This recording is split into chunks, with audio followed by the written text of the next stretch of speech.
Commission গঠন করে সরকারি চাকরির সকল গ্রেডে অযৌক্তিক কোটা বাতিলের দাবিতে শাহবাগ অবরোধ করেছে বৈষম্য বিরোধী ছাত্র আন্দোলনের শিক্ষার্থীরা। আমরা এ বিষয়ে একটু বিস্তারিত জানবো। আমাদের সাথে যোগ দিচ্ছেন সহকর্মী মনিরুল ইসলাম। ধন্যবাদ। আসলে আজকে এই কোটা বিরোধী আন্দোলন অর্থাৎ বৈষম্য বিরোধী ছাত্র আন্দোলনের একটা ব্যানারে তারা ঢাকা বিশ্ববিদ্যালয় থেকে গণপদযাত্রা শুরু করে এই মুহূর্তে তারা শাহবাগ এসে তাদের এই গণপদযাত্রাটি একটা অবরোধে পরিণত হয়েছে।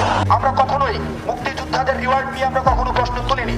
তাহলে আমরা প্রশ্ন তুলেছি মুক্তিযোদ্ধাদের নাতিপুতিদের যে কোটাটা দেওয়া হয়েছে, যে কোটাটাকে যদি আমরা একটু এক্সপান্ড করতে চাই, সেটা পুষ্য কোটা নামে যেটা কোটাটা রয়েছে, আমরা সেই কোটার বিরোধিতা করছি। আমরা কোটার বিষয়টি আদালতে বিচারাধীন এমন প্রশ্নে আন্দোলনকারীদের বক্তব্য, তাদের দাবি নির্বাহী বিভাগের কাছে কমিশন গঠন করে কোটার যৌক্তিক সংস্কার চান তারা। নির্বাহী বিভাগ থেকে যদি একটি লিখিত একটি ডকুমেন্ট কিংবা পরিপত্র জারির মাধ্যমে এটি নিশ্চিত করা হয় যে একটি কমিশন গঠনের মাধ্যমে দ্রুততম সময় সকল গ্রেডে কোটার যৌক্তিক সংস্কার করা হবে, এটি যদি নিশ্চিত করা হয় তাহলে অবশ্যই আমরা তৎক্ষণাৎ রাজপথ ছেড়ে আনন্দ মিছিল করতে করতে বলার টেবিলে ফিরে আসবো। কোটা আন্দোলন এবং আমাদের আমাদের শিক্ষকদের আন্দোলন, দুটো আন্দোলনে এখন কর্তৃপক্ষের যেন আমরা এখন কোনো করে এখন আমরা বোঝাতে কতটুকু পেরেছি কি পারিনি বোঝা মুশকিল। তবে আশা করা যায় আমরা অবশ্যই এর একটা সুরাহা আমরা খুব শীঘ্রই দেখতে পাবো। কারণ আমরা আগামীকালের দিকে চেয়ে আছি। 4 তারিখ আমাদের যখন হাইকোর্টে যখন আবার পুনরুত্থাপিত হবে বা এই বিষয়ে যখন আলোচনা হবে, তখন আমরা কালকের পর আমরা বুঝতে পারবো আমাদের এই আন্দোলন, আমাদের এই সংগ্রাম, আমাদের এই প্রচেষ্টা কতটুকু অগ্রসর হচ্ছে বা এটার অগ্রগতি কতদূর। কোটা বিরোধী আন্দোলন দেখে সুপ্রিম কোর্ট হাইকোর্ট রায় পরিবর্তন করে না বলে মন্তব্য করেছেন প্রধান বিচারপতি ওবায়দুল হাসান। বৃহস্পতিবার 30% মুক্তিযোদ্ধা কোটা বহালে হাইকোর্টের রায় স্থগিত চেয়ে রাষ্ট্রপক্ষের করা আপিল শুনানির শুরুতেই সময় চান রিটকারীর আইনজীবী। বলেন, সিনিয়র আইনজীবী মনসুরুল হক চৌধুরী দেশের বাইরে থাকায় আজ শুনানি করা সম্ভব নয়। পরে আপিল বিভাগ বলেন আজ শুনানি হবে না। এ সময় অ্যাটর্নি জেনারেল স্ট্যাটাস কো উল্লেখ করেন আন্দোলনের কথা। জবাবে প্রধান বিচারপতি বলেন, এত কিসের আন্দোলন? সুপ্রিম কোর্ট হাইকোর্টকে আন্দোলন দেখে বিচার করবে কিনা সে প্রশ্ন রাখেন তিনি। এ সময় আবারও স্ট্যাটাস কো চাইলে আপিল বিভাগ মামলাটি আজ শুনবেন না বলে জানিয়ে দেন। এর আগে প্রথম ও দ্বিতীয় শ্রেণীর সরকারি চাকরিতে মুক্তিযোদ্ধা কোটা বাতিলে 2018 সালের 4 অক্টোবর জারি করা পরিপত্র অবৈধ ঘোষণা করে গত 5 জুন রায় দেন হাইকোর্ট। পরে হাইকোর্টের রায় স্থগিত চেয়ে আপিল করে রাষ্ট্রপক্ষ। এদিকে কোটা বিরোধী শিক্ষার্থীরা ঢাকা বিশ্ববিদ্যালয় ক্যাম্পাসে মিছিল করছেন। ঢাবি ক্যাম্পাসে আছেন আমার সহকর্মী আরিফুর রহমান সবুজ। সরাসরি যাচ্ছি তার কাছে। সবুজ, আদালতে আজ শুনানি না হওয়ার ব্যাপারে আন্দোলনরত শিক্ষার্থীরা কি বলছেন এবং তাদের আজ আর কোনো কর্মসূচি রয়েছে কিনা?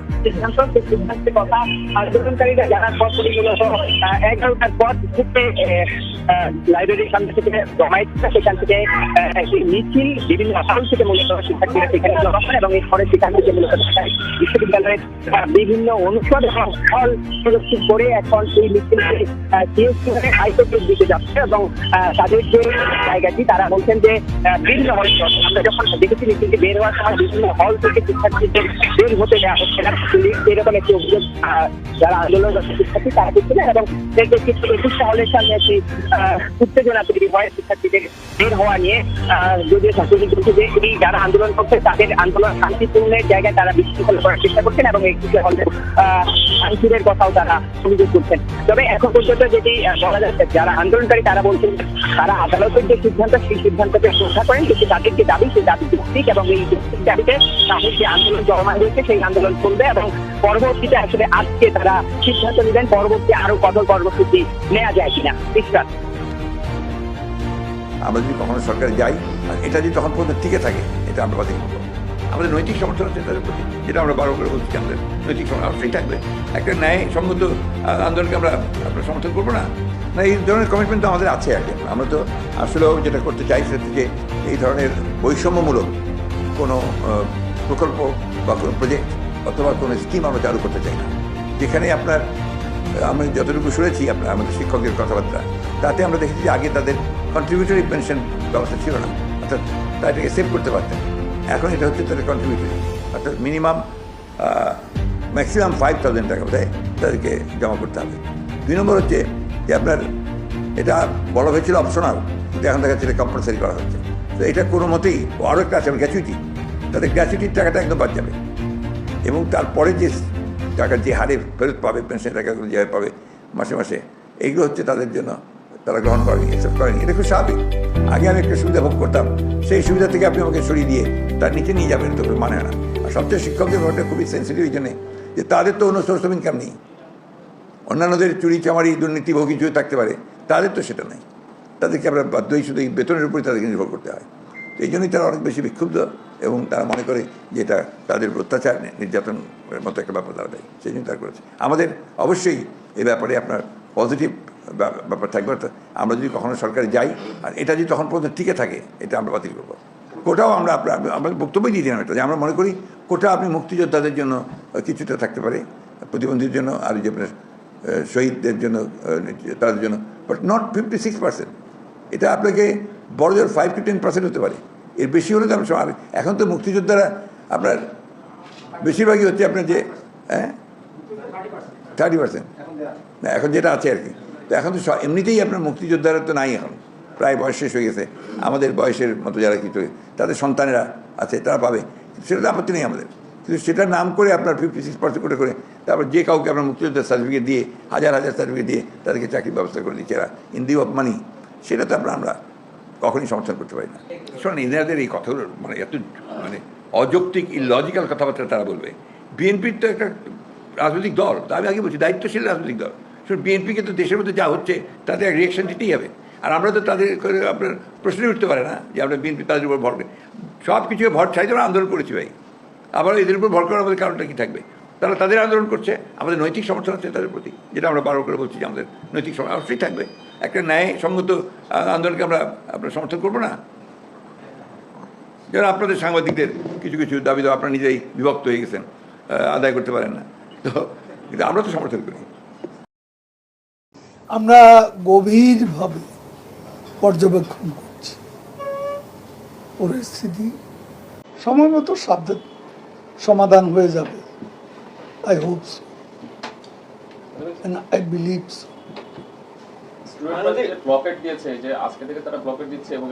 এখন দেখুন, তারা যে ইস্যুতে আন্দোলন করছে এটা তো সরকারের সিদ্ধান্ত। আদালত গিয়ে ভিন্ন রায় দিয়েছে। এখন আদালতের ব্যাপারটা যখন চলমান, এটা অ্যাপিল বিভাগে আছে। এখন আমি তো সাব জুডিস বিষয় নিয়ে আমার কথা বলা উচিত নয়, এটা এখন আদালতের ইখতিয়ার। শিক্ষার্থীরা যে বিষয় আন্দোলন করছে এই সিদ্ধান্ত তো সরকারেরই ছিল, চলমান। আমরা তো এই সিদ্ধান্ত দিয়েছে আদালত। তারপর আমরা আমাদের দেশের ব্যাপার, শিক্ষা প্রতিষ্ঠান, আমরা পরিস্থিতি পর্যবেক্ষণ করছি। আমি বলবো আন্দোলনে ব্যর্থ বিএনপি ও সমমনা কয়েকটি দল নিজেরা পারে না, পরজীবী আন্দোলনকে আজকে তারা পরজীবী আন্দোলন করছে, এটাকে তাই বলতে হবে। কোটার উপর ভর করেছে, পেনশনের উপর ভর করেছে, নিজেরা ব্যর্থ, অন্যদের উপর ভর করে আজকে স্বীকার করতে চাইছে। তো তারা স্বপ্ন দেখছে তো দিদাস, নিজেদেরকে ঋণ পরিশোধ করছে। আপনি জানেন কোনটা? প্রত্যেক 3 মাস পরপরই আমরা প্রধানমন্ত্রীর মাধ্যমে অফিসিয়ালি আমরা এই ঋণ ফেরত দিচ্ছি সরকারকে। অর্থ মন্ত্রণালয় থেকে আমরা ঋণ নিয়েছি, সে অর্থ মন্ত্রণালয়কে আমরা দিয়ে দিচ্ছি। আমরা তো যেভাবে পদ্মা সেতুতে টোল আদায় হচ্ছে, এটা আমি তো মনে করি যে 25 বছর লাগবে না, 18 থেকে 20 বছরের মধ্যে আমরা পরিশোধ করতে পারব। আজকে যারাই এই আন্দোলন করছেন, এই আন্দোলনের তাদের যে একটা রাজনৈতিক অধিকার হিসেবে যে তারা সেটা করতে পারছেন, এটা কি প্রমাণ করে না যে বাংলাদেশে রাজনৈতিক অধিকারের প্রশ্নে, বাক স্বাধীনতার চর্চার প্রশ্নে আমাদের সরকার, বঙ্গবন্ধু কন্যা জননেত্রী শেখ হাসিনা সরকার, কারো উপরেই কোনো বিধিনিষেধ এখানে নেই এবং মানুষের সেই বাক স্বাধীনতাটা অবশ্যই আছে। তবে যেই বিষয়টি নিয়ে এখানে আন্দোলন হচ্ছে বা একটা চাহিদা সৃষ্টি হয়েছে বা সেটাকে বহিঃপ্রকাশ ঘটানো হচ্ছে, যে আমাদের যে সড়ক অবরোধ করার মাধ্যমে বা ব্লকেড কর্মসূচি নেওয়ার মাধ্যমে। সেটা যেহেতু আমরা সরকারে আছি, আইনের শাসনের প্রতি আমাদের অবশ্যই শ্রদ্ধাশীল থাকতে হবে, এবং এটা যেহেতু উচ্চ আদালতে এখনও বিচারাধীন বিষয়, এবং এই বিষয়ে সুনির্দিষ্ট কোনো রায় আমাদের সর্বোচ্চ আদালত থেকে না আসলে এই বিষয়টি নিয়ে মন্তব্য করাটা আদালত অবমাননার শামিল হবে। যে কোনো ব্যক্তি বাংলাদেশের নাগরিক হয়তোবা সেই বিষয়ে মন্তব্য রাস্তায় দাঁড়িয়ে করতে পারেন, কিন্তু দায়িত্বশীল জায়গায় থেকে আদালতের জন্য অবমাননাকর কোনো বক্তব্য দেয়া সেটা অবশ্যই আমার পক্ষে সেটা সম্ভব নয়। তাই আমি এই বিষয়ের সাথে সংশ্লিষ্ট সকলকেই বলতে চাই যে অনেক সময় জনপ্রিয় অনেক বিষয়কে পুঁজি করে ষড়যন্ত্রকারীরা অস্থিতিশীল পরিস্থিতি সৃষ্টি করতে চায়। তাই সেই ফাঁদে যাতে আমরা পা না দিই। প্রথমত, এটি উচ্চ আদালতে বিচারাধীন আছে।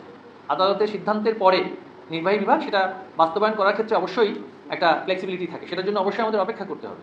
আদালতে একটা সিদ্ধান্ত সেখানে সর্বোচ্চ আদালতের বিচারাধীন অবস্থায় আছে, এবং সেটার সমাধান না হওয়ার আগেই একটি বিচারাধীন সাবজুডিস বিষয়ে হঠাৎ করে আমি রাস্তায় নেমে আসলাম এবং রাস্তাঘাট সব ব্লক করে দিলাম, এর পেছনে স্বাভাবিকভাবেই আমাদের সেই প্রশ্ন থাকতে পারে যে পেছনে কোনো গভীর ষড়যন্ত্র আছে কিনা। কারণ স্থিতিশীলতাকে বিনষ্ট করার জন্য অনেকেই অনেকভাবে অনেক জায়গায় উস্কানি দেয়, এবং আমরা বাংলাদেশে দেখেছি যে 15ই আগস্টের সেই সময়টাতেও কিন্তু নানানভাবে সেই থেকে শুরু যে হয়েছিল ষড়যন্ত্রকারীদের কাজ, স্থিতিশীলতাকে বিনষ্ট করে অস্থিতিশীল পরিস্থিতি সৃষ্টি করে দেশে একটা এমন একটা পরিস্থিতি সৃষ্টি করা যেখানে প্রগতিশীল মুক্তিযুদ্ধের পক্ষের শক্তিকে বারংবার এমন একটা অবস্থার মধ্যে ফেলে দেওয়া হয় যেখানে প্রতিক্রিয়াশীল গোষ্ঠীরা বারবার এগিয়ে যায়। সেই ধরনের প্রচেষ্টা হচ্ছে কিনা সেটা কিন্তু আমাদের মাথায় রাখতে হবে। অবশ্যই যে কথাটা বলা হচ্ছে যে কোটার প্রশ্নে মেধাবী এবং কম মেধাবী নাকি জেলা ভিত্তিক, সেটা তো একটা খুবই সাবজেক্টিভ বিষয়, এবং এক্ষেত্রে যেহেতু আদালতে বিচারাধীন আছে, সেটা তো আমরা জানি যে সবাই একটা নির্দিষ্ট মানের মেধা যদি ধারণ না করে একজন শিক্ষার্থী কোনোভাবেই তার পক্ষে প্রাথমিক ধাপ অতিক্রম করা সম্ভব নয়। তো সেটা তো আমরা সকলেই জানি। তো সেক্ষেত্রে তার পরবর্তী ধাপ কিভাবে নির্ধারিত হবে সেটা তো আদালতে যেহেতু পেন্ডিং আছে বিষয়টি, সেটি নিয়ে আমি মন্তব্য করতে চাই না। আমরা 2018 সালে কোটা আন্দোলন যেটা দেখেছি সেটা খুবই মারাত্মক আকার ধারণ করেছিল। এই আন্দোলন সেদিকে যাচ্ছে কিনা? কোটা প্রথা কিন্তু বঙ্গবন্ধুর কন্যা সরকারে থাকাকালীন সময়ে নৈতিক দাবি হিসাবে বিবেচনা বোধ থেকেই কিন্তু বাতিল করেছেন। বাতিল করার পর কোর্ট যদি সিদ্ধান্ত দেয় তখন কোর্টের বিরুদ্ধে কি আন্দোলন, বিচার বিভাগের বিরুদ্ধে কিসের আন্দোলন, এটা কিন্তু এখন প্রশ্ন সকলের কাছে। তারা বলতে চায় যে বিচার বিভাগের উপর আপনাদের একটা প্রভাব আছে। আমি আপনাকে বলি, দেখেন, রাষ্ট্র পরিচালনায় বিচার বিভাগের প্রতি কি প্রভাব থাকতে পারে, আর এই কোটা পদ্ধতি সরকারের কি এমন চাহিদা, এটা তো সকলকেই বোঝা উচিত। সরকার এই কোটা আন্দোলনের বা পক্ষে বিপক্ষে থাকতে হবে, এটার মানদণ্ড কি? সরকার কি এর উপর নির্ভর করে রাষ্ট্রীয় ক্ষমতা আসেন? নিশ্চয়ই না। এদেশের জনগণের প্রতিচ্ছবি হিসাবে সরকার কিন্তু কাজ করেন, জনগণ যেভাবে চান সেভাবে। আপনি দেখুন যে আজকে যে কোটা পদ্ধতির মাননীয় প্রধানমন্ত্রী যে কথাটি বিশ্লেষণ দিয়েছেন, আপনি ঠিকই বলেছেন, এবং আমি একটু পরিষ্কার করতে চাই যে নারী কোটা বলতে এদেশে আমাদের বোনেরা নারীর সংখ্যা কিন্তু 50-50 কাছাকাছি, এবং অনেকাংশে আমরা দেখি ভোট কেন্দ্রে উপস্থিতি আরও বেশি। তো এই যে আমাদের নারী বোন, ওনারা যদি ঘরে বসে থাকেন, আমাদের 50% জনগণ যদি ঘরে বসে থাকেন, তাদেরকে যদি আপনি উদ্যোক্তা হিসাবে তৈরি করতে না পারেন, রাষ্ট্রীয় কাঠামোতে ব্যবহার করতে না পারেন, তাদের মেধাকে যদি কাজে লাগাতে না পারেন, তাহলে কিন্তু 50% জনগণ মানে নিষ্ক্রিয় হয়ে পড়বে। তিনি কিন্তু ব্যাখ্যা দিয়েছেন। আজকে কোটা উঠিয়ে যাওয়ার পর অনেক কিন্তু পিছিয়ে গিয়েছে, অনেক ছাত্রী বোনেরা কিন্তু আর চান্স পাননি। কারণ দেখুন আপনি, আমি যে কথাটি বলতে চাচ্ছি যে এখানে বিচার বিভাগের প্রতি প্রভাব থাকবে, এটা কোনো মানে হতে পারে না। কারণ যারা এটাকে নিয়ে কোর্টে গিয়েছেন, এটা তো সরকারের পক্ষে কেউ জাননি, এটা তো স্পষ্ট। সুতরাং যারা বেনিফিশিয়ারি এই রায়ে অথবা যারা ক্ষতিগ্রস্ত, সেটা তো জাজমেন্ট, এটা একটা জাজমেন্ট। সেই জাজমেন্টকে চ্যালেঞ্জ করে যারা সমর্থন দেয়, এটা অনৈতিক। এটা কোনো রাজনৈতিক দল বা কোনো ব্যক্তি বা কোনো মানুষ এটা যখন সমর্থন করবেন, তাহলে রাষ্ট্রের একটি বিচার বিভাগকে চ্যালেঞ্জ করার বিপক্ষে দাঁড়ালেন। সুতরাং এটা রাষ্ট্রের জন্য ভালো নয়, এটা দেশের জন্য ভালো নয়। এটা আমরা মনে করি, হ্যাঁ, যদি কোটা পদ্ধতি প্রয়োজন হয়, এই যেটা প্রিন্স ভাই কিন্তু আপনার প্রশ্নের জবাবে বলতে হয়েছে যে মুক্তিযোদ্ধাদের এবং নারী বিষয়টি এটা বিবেচনা থাকা উচিত। মুক্তিযুদ্ধ বা নারী পিছিয়ে পড়া যে অংশ, আমি বলি 1% থাকুক, 2% থাকুক, নাই থাকুক, এতে সরকারের কোনো যায় আসে না। বিষয়টি হলো কল্যাণমুখী রাষ্ট্র গঠনের সহায়ক শক্তি হিসাবে যেটা ভালো সেটাই চাইছেন, কিন্তু সেই জন্য হরতাল দিতে হবে কিছু ছেলে মেয়ে এই যারা উৎসাহী, অতি উৎসাহী, এটা কিন্তু আমরা বরাবরই দেখি। আমরা বিশ্ববিদ্যালয়ে আপনিও ছিলেন, আমরাও ছিলাম, কিছু অতি উৎসাহী থাকেন, বিভিন্ন ক্ষেত্রে লাফিয়ে পড়েন।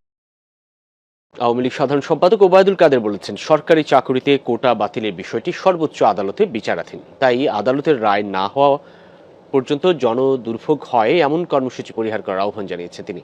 দুপুরে এক সংবাদ সম্মেলনে ওবায়দুল কাদের বলেন, কোটা আন্দোলনে বিএনপি প্রকাশ্যে সমর্থন দিয়েছে, এটি ষড়যন্ত্র অংশ কিনা সেটি আন্দোলনের গতিধারা দেখলেই বোঝা যাবে। সরকার কোটা বাতিলের দাবির প্রতি আন্তরিক বলেই অ্যাটর্নি জেনারেল আপিল দায়ের করেছে।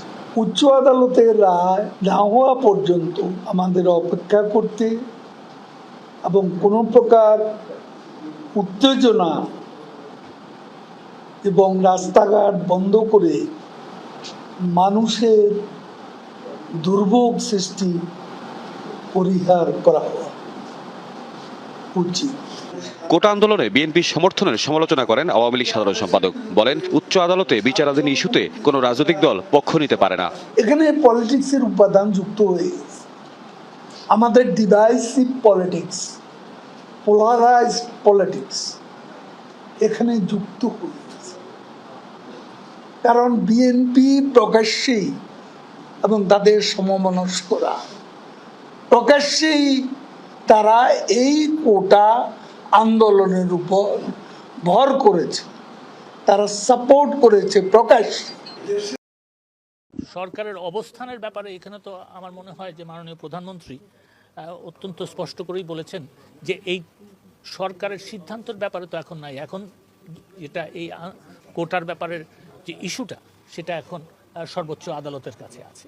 তো এবং এই সর্বোচ্চ আদালত সেখানে সিদ্ধান্ত নেবে, তারা সকল পক্ষকে শুনে তারপরে যেটা আমি মনে করি যেই সর্বোচ্চ আদালত অবশ্যই সব দিক বিবেচনা করে সঠিক সিদ্ধান্ত দেবে। আপিল বিভাগের যে মামলা, সেই মামলায় তারা পক্ষভুক্ত হওয়ার জন্য দরখাস্ত করেছে এবং এই পক্ষভুক্ত হওয়ার দরখাস্ত আমি যতদূর শুনেছি আগামীকালকে বোধহয় তার শুনানি হবে। তো সেই ক্ষেত্রে আমি তো মনে করছি যে তারা সঠিক পথে হাঁটছেন, ইন দ্য সেন্স যে দেখেন, আমি যতদূর জেনেছি সেটা হচ্ছে যে যখন হাইকোর্ট বিভাগে এই মামলা চলে তখন আজকে যারা কোটা বিরোধী আন্দোলন করছেন তারা কিন্তু তাদের বক্তব্য আদালতের কাছে পেশ করার জন্য বা আদালতে উপস্থাপন করার জন্য কোনো আইনজীবী নিয়োগ করেন নাই, তাদের বক্তব্য সেখানে দেন নাই। তারপরে মামলাটার রায় হয়ে গেছে, মামলাটা এখন আপিল বিভাগে, সেখানেও কিন্তু তাদের কোনো গতকাল পর্যন্ত তাদের কোনো আইনজীবী ছিল না তাদের বক্তব্য উপস্থাপন করার জন্য। আমি এই কথাটা বলছি এই কারণে যে দেখেন, ঘটনা ঘটছে আদালতে, যদি রাজপথে এখানে আন্দোলন করে বা চেঁচামেচি করে বা বকাবাদ্য করে এটার কিন্তু নিরসন হবে না। এবং এটা করলে যেটা হয়, একটা পর্যায়ে হয়তো আদালত অবমাননাও হয়ে যেতে পারে। তো সেই ক্ষেত্রে সঠিক জায়গা কোনটা, আমি গতকালকে বলেছি যে সঠিক জায়গা হচ্ছে যে তারা যদি পক্ষভুক্ত হয়ে তাদের বক্তব্য উপস্থাপন করেন, অবশ্যই আপিল বিভাগ সকল পক্ষ শুনবেন এবং সকল পক্ষ শুনে আপিল বিভাগ একটা ন্যায় বিচার করবেন, এটাই আমাদের আশা এবং আমার মনে হয় সেটাই হবে। তো সেই ক্ষেত্রে আমি আজকে দেখছি যে একটা ইতিবাচক পদক্ষেপ তারা নিয়েছেন, আমি এটাকে সাধুবাদ জানাই এবং তারা যদি এবং তাদের বক্তব্য এখন তারা আদালতে দেবেন এবং আমি আশা করব যে যেহেতু তারা আদালতে যাওয়ার সিদ্ধান্ত নিয়েছেন তারা আন্দোলন উইথড্র করবেন। দেখেন, আমি একটা কথা বুঝতে পারছি না, সেটা হচ্ছে যে খালেদা জিয়া মুক্ত, এই মুক্ত মানুষকে কি করে মুক্তি দিব আমি তো বুঝে উঠতে পারতেছি না। রাজধানী ঢাকা সহ সারা দেশে বাংলা ব্লকেট কর্মসূচি পালন করছেন আন্দোলনরত শিক্ষার্থীরা। তারা বলছেন আপিল বিভাগের আদেশকে সম্মান জানান, তবে কোটা সংস্কার চান নির্বাহী বিভাগের কাছে। যৌক্তিকভাবে কোটা সংস্কারের জন্য কমিশন গঠনের সিদ্ধান্ত হলে রাজপথের আন্দোলন বন্ধ করা হবে বলে জানিয়েছে বৈষম্য বিরোধী ছাত্র আন্দোলনের সমন্বয়করা। সকাল থেকে রাজধানীর 17টি গুরুত্বপূর্ণ পয়েন্টে যান চলাচল বন্ধ করে দেন শিক্ষার্থীরা। কোটা সংস্কারের দাবিতে 1 জুলাই থেকে আন্দোলনে নামে বৈষম্য বিরোধী ছাত্র আন্দোলন। প্রথমে ক্লাস পরীক্ষা বর্জন, তারপর অবস্থান কর্মসূচি, এরপর শাহবাগে সড়ক অবরোধ করেন তারা। এখন চলছে বাংলা ব্লকেট। ব্লকেটের প্রথম 2 দিন 4 থেকে 5 ঘন্টা করে অচল অবস্থা ছিল ঢাকার গুরুত্বপূর্ণ মোড়ে মোড়ে। আন্দোলনের 10ম দিন বুধবার সকাল সন্ধ্যা ব্লকেট রাজধানীর 17টি পয়েন্টে। প্রস্তুতি শুরু হয় ঢাকা বিশ্ববিদ্যালয় গ্রন্থাগারের সামনে থেকে। আমরা জোরালো আইন চাই এই বিষয়ে, তার আগ পর্যন্ত ইনশাআল্লাহ আমরা আন্দোলন চালাবো। 2024 সালে এসে আমার মনে হয় না আমাদের নারীদের কোনো কোটা দরকার আছে। এখানে শুধুমাত্র 18 পরিপত্রের প্রথম এবং দ্বিতীয় শ্রেণী নিয়ে বলা আছে। আমরা বলছি সরকারি চাকরি সকল গ্রেডে এবং তৃতীয় চতুর্থতে কিন্তু বিশাল একটা জনগোষ্ঠী আছে। 11টার কিছু আগে শুরু হয় ছাত্র আন্দোলনের মূল মিছিল। মিছিলটি মধুর নূর ক্যান্টিন, সূর্য সেন হল, মহসিন হল হয়ে যায় টিএসসিতে। সেখান থেকে যাত্রা শাহবাগের দিকে। আজকে সকাল সন্ধ্যা অবরোধ এবং ব্লকেট, আমরা আজকের পর থেকে এরকম কঠোর কর্মসূচিগুলোই চালিয়ে যাব। মিছিল শাহবাগে পৌঁছানোর আগেই হাতে হাত ধরে ব্যারিকেড দেয় পুলিশ। শিক্ষার্থীরা তা ভেঙে এগিয়ে যায় সামনে। বন্ধ করে দেওয়া হয় শাহবাগ ইন্টারকন্টিনেন্টাল মোড়, বাংলা মোটর, কারওয়ান বাজার, ফার্মগেট থেকে আগারগাঁও পর্যন্ত। শাহবাগে অবস্থান নিয়ে দিনভর প্রতিবাদী গান, কবিতা আবৃত্তি করেন শিক্ষার্থীরা। কিছুক্ষণ পরপর জানানো হয় আপডেট। কোটা সংস্কারের দাবিতে টানা 10 দিনের আন্দোলন, যার 10ম দিন এসে বাংলা ব্লকেট সকাল থেকে সন্ধ্যা পর্যন্ত। কার্যত পুরো অচল রাজধানীর পথঘাট। এরই মধ্যে সুপ্রিম কোর্টের আপিল বিভাগের আদেশ। আন্দোলনরত শিক্ষার্থীরা বলছেন, তাদের দাবি আদালতের কাছে নয়, নির্বাহী বিভাগের কাছে। হতে হবে কমিশন এবং যৌক্তিক কোটার সংস্কার করতে হবে। সেক্ষেত্রে 5% বেশি কোটার রাখা যাবে না, এমনটাই চান আন্দোলনরত শিক্ষার্থীরা। সর্বোচ্চ 5% কোটার কথা আমরা বলছি, সেটা সুবিধাবঞ্চিত যারা রয়েছে এবং প্রতিবন্ধী যারা রয়েছে। নতুন করে পরিপত্র জারি করে একটি কমিশন গঠন করে দিয়ে কোটা যৌক্তিক পর্যায়ে নিয়ে আসবে, এমন সিদ্ধান্ত দিলে আমরা আন্দোলন থেকে চলে যাব। আমাদের একদম দাবি মেনে নেওয়া হচ্ছে, ঠিক তারপরে 1 সেকেন্ড আমরা রাস্তায় থাকবো না। সকাল 10:30টার দিকে ক্যাম্পাস থেকে বের হয় ঢাকা কলেজের শিক্ষার্থীদের বিক্ষোভ মিছিল। তারা ব্লক করে সায়েন্স ল্যাব মোড়। যোগ দেয় ইডেন কলেজের শিক্ষার্থীরাও। গানে, কবিতায়, স্লোগানে চলতে থাকে কোটা সংস্কারের আন্দোলন। শিক্ষার্থীদের অবস্থান ছিল পুরান ঢাকার রায় সাহেব বাজার, বংশাল থেকে 0 পয়েন্টে। রামপুরা ও মহাখালীতেও সড়ক অবরোধ করে শিক্ষার্থীরা। মূল মিছিলের কয়েকটি অংশ ভাগ হয়ে অবস্থান নেয় মৎস্য ভবন আর এলিভেটেড এক্সপ্রেসওয়ের রাস্তায়। সকাল থেকে কার্যত বন্ধ ছিল চানখারপুল 0 পয়েন্ট থেকে পুরান ঢাকায় যাওয়া আসার প্রায় সবগুলো পথ। এছাড়া রেলপথও বন্ধ করে দেয় শিক্ষার্থীরা। আখলাকুস সাফা, যমুনা নিউজ, ঢাকা।